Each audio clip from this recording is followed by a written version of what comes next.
So this is the last pre-lab talk. This is the last experiment for this semester, and it's the exploring pH experiment. So let's jump into that really quick. Hopefully most of you guys have heard of pH and the pH scale. Important things to know about the pH scale is a pH of exactly 7 is neutral. Anything below 7 is acidic. Everything above 7 is basic. And that comes from some math that we'll be getting into, but the lower you are, the more acidic you are. The higher you are, the more basic you are. So let's get into what acids and bases are. So acids can be defined a couple of different ways. Some of the easiest ways, and the one that we'll be using for this class, are acids or substances that can donate a hydrogen ion or an H+ ion. Which also means they can form the hydronium ion H3O+ in water. And there are two types of acids, strong acids and weak acids, and the difference is very similar to electrolytes, like we talked about earlier in the semester. Strong acids completely ionize in water. Weak acids do not completely ionize, so a lot of them have the equilibrium or double-headed arrows, and they will form partially ionize. Something to note, a strong acid fully ionizes, like I just said. A concentrated acid has a large molarity. That means there's a large amount of acid in solution. So a strong acid is not necessarily a concentrated acid, and a concentrated acid is not necessarily strong. They're two different identifiers. You can have HCl, which is a strong acid that completely ionizes, but have 0.2 molar, and meaning it's fairly dilute. Or you could have stock concentration, which is around 12 molar, which is very concentrated, and it's a strong acid. So they're two separate identifiers based on entirely different components. Bases have a lot of the same considerations.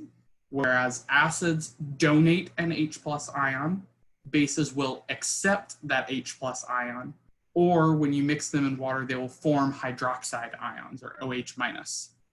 Again, strong bases easily release that hydroxide and completely ionize in water. Most strong bases have the OH polyatomic ion in their formula, for example, sodium hydroxide and potassium hydroxide. There are some bases that don't contain OH in their formula, but will create it in solution. For example, ammonia, NH3, will react with water to form ammonium, the polyatomic ion, and leaving hydroxide left over. So it is a base. It is actually a weak base, so it would normally have an equilibrium arrow, and that means it does not completely ionize and does not completely form all of the OH- it could. So again, same thing, strong base fully ionizes, concentrated base has a large molarity, has a large amount of base in solution.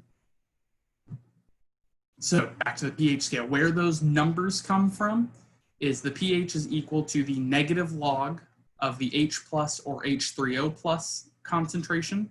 As far as this class is concerned, I am not,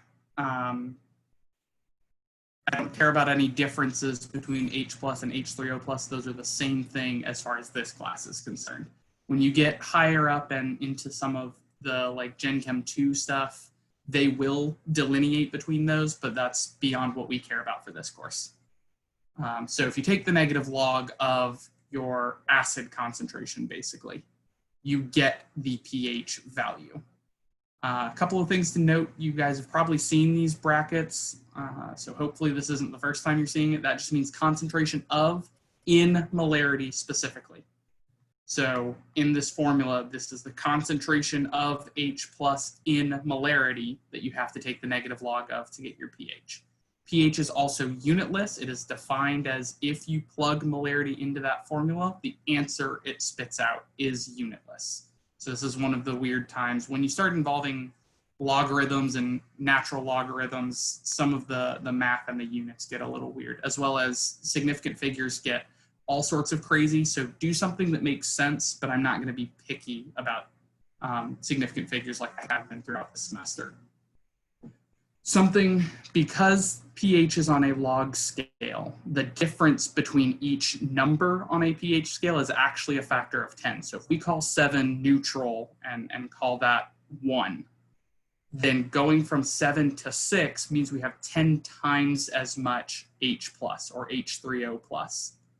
If we go from 6 to 5, we have 10 times as many as that, so 100 times more than we had at neutral. Going all the way down to a pH of 1, you have 1,000,000 times more H plus concentration than you do at neutral. Going the other direction, it goes down by factors of 10. So from 7 to 8, you have 1/10 as much. All the way down to 14, you have 10,000,000 times less H plus than you did at neutral 7. And here's some examples of different things that have the pH values associated with them. So we can do some math with it that's fairly straightforward. The biggest thing is you will need to know whether it's a strong acid or a weak acid, because with a weak acid, all of this math gets really, really complicated and is one of the focuses of Gen Chem 2. So we won't cover any of that. Everything we give you will be a strong acid. And this chemical equation right here actually shows why I'm not differentiating between H plus and H3O plus, because the difference for strong acids is whether or not you show water as a reactant. Again, in Gen Chem 2 and higher chemistries, they start to be more specific about some of those things. Again, for this course, not picky about it, especially this late in the course. So HCl is a strong acid. It will completely ionize, so a single-headed arrow into H plus and Cl minus. Again, if you react it with water, that's when you make the H3O plus and you leave behind the Cl minus. So strong acids completely disassociate. So you can treat this as basically a mole-to-mole conversion. You could write this as, let's go ahead and write it on here.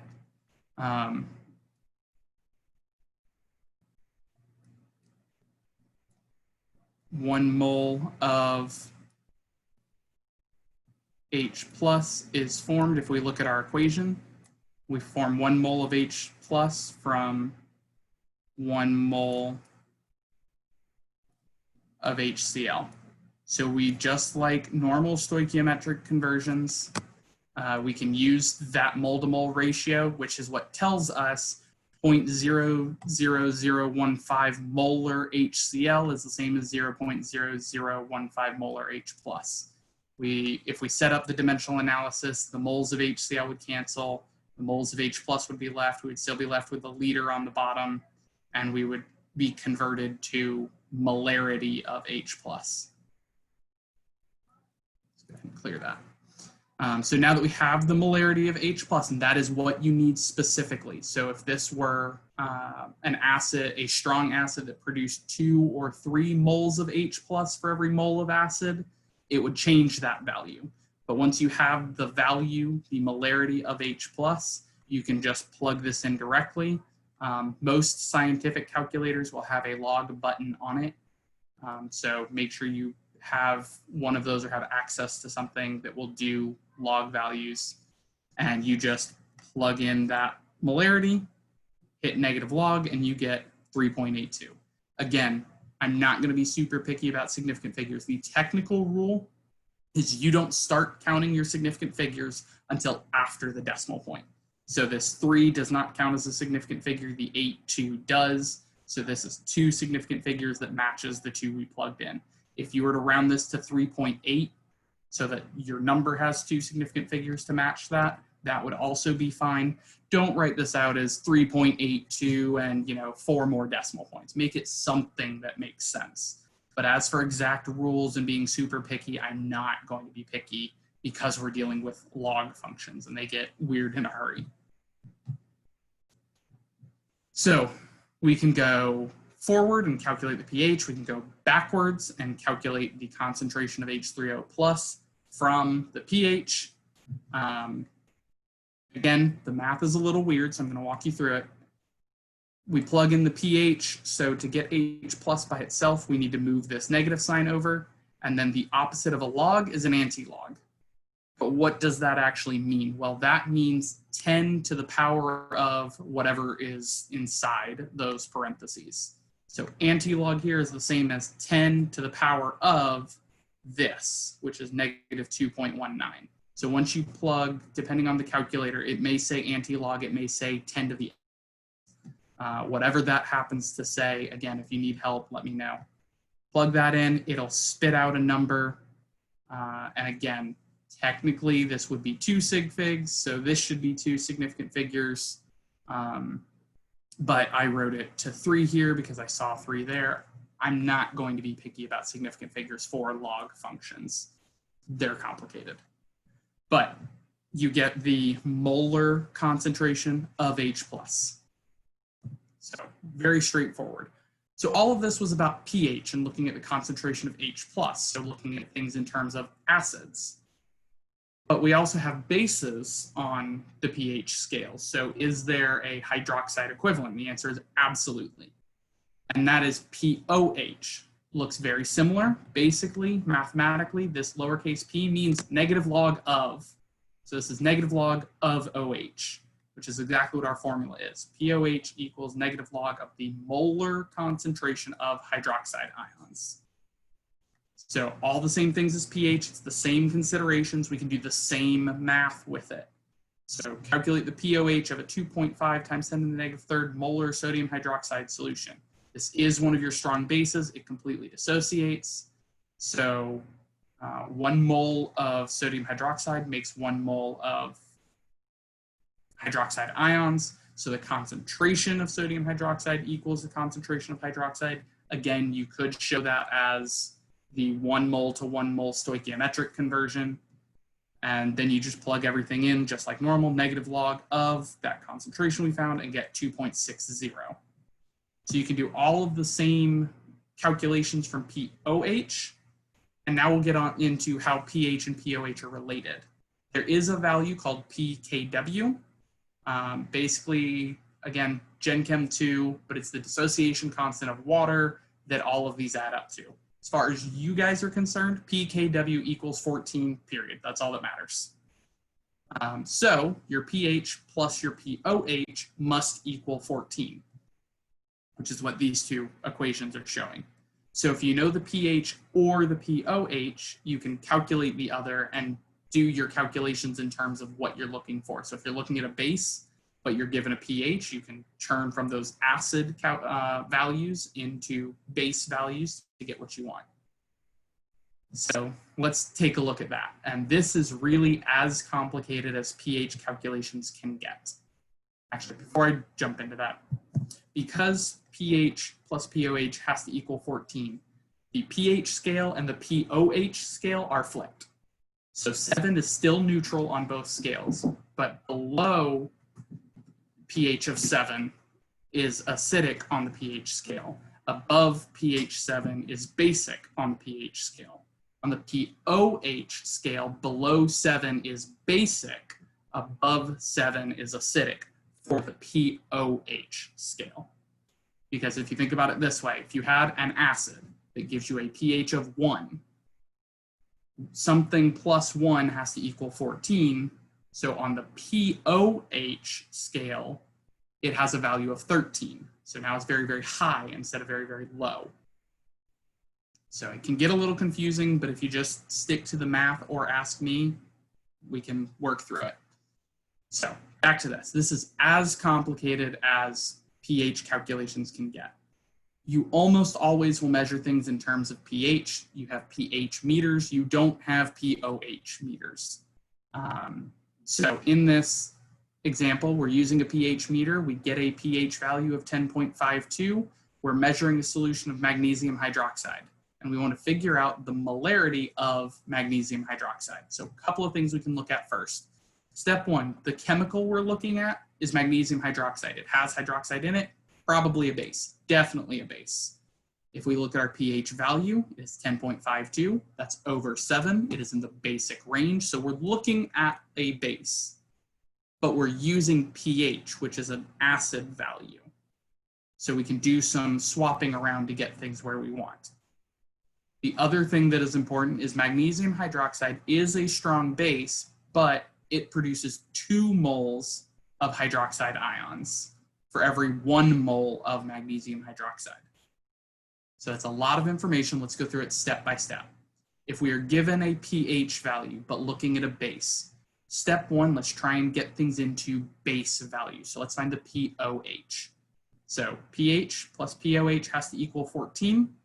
We know our pH is 10.52. We solve and get a pOH of 3.48. Again, this is why pH and pOH are flipped. High pOH told us we had a base. High pH tells us we have a base. Low pOH also means we have a base. It's the same value for the same compound. So now that we have the pOH, we can find the concentration of hydroxide ions.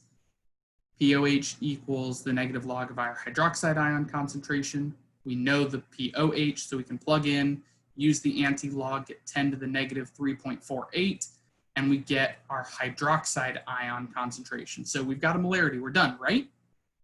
Not quite. If we go back, the question asks for the molarity of magnesium hydroxide.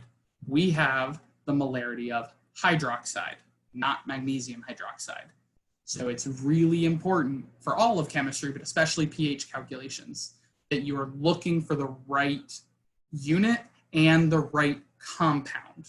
This is why I always recommend adding that label to the end of it so you know what chemical you're looking at. So we have the concentration of hydroxide ions. So if we go back to our balanced chemical equation, we find out that there's 2 moles of hydroxide for every 1 mole of magnesium hydroxide. Again, we can set that up as a stoichiometric conversion, just like everything else we've done with stoichiometry, titrations, the back titrations, it's all the same thing. So we know we have 3.3 times 10 to the negative 4 molar hydroxide, moles of hydroxide per liter. We can convert moles of hydroxide to moles of magnesium hydroxide by using the coefficients from the chemical equation. 2 moles of hydroxide, 1 mole of magnesium hydroxide. You do this math and you find out that's 1.7 times 10 to the negative 4 molar magnesium hydroxide. And that's it. We have the unit of the compound we wanted. So that's as complicated as these get. Again, if you're struggling with these, reach out and I can help you through the math. There won't be a quiz on this experiment because the next thing you guys are doing is your final. But there will be questions from this lab on your final, so make sure you can do the math. The experiment itself is very, very simple. It's basically the same thing we did week 1. We're going to figure out the colors of different pH solutions and determine the pH of different household items. So basically, we're going to test some household items and find their pHs like this chart shows us. Not all of our items are on there. We do need potassium chloride. That just provides us some ions that helps the red cabbage extract work the way we want. But again, going back to week 1, we need to test some known pH values first before we can test our unknown household items. So we have some buffer solutions in lab. I believe it's 2 through 11. Once you get outside that range, you get some usually very corrosive acids and bases that will eat skin if they get on you. So we avoid going to those ranges. So we know the pH of those buffer solutions, and so we figure out what color they turn with red cabbage extract, and most of them will be slightly different, at least. Then we can do the same thing with our household items, figure out what colors they are, any other observations, and then we can compare colors between our knowns and our unknowns to determine their pH. And that's exactly what you're doing for the, well, you'll watch me do it for the experiment. You'll take the data and see what comparisons you can make. So that's it for this pre-lab talk, and thanks.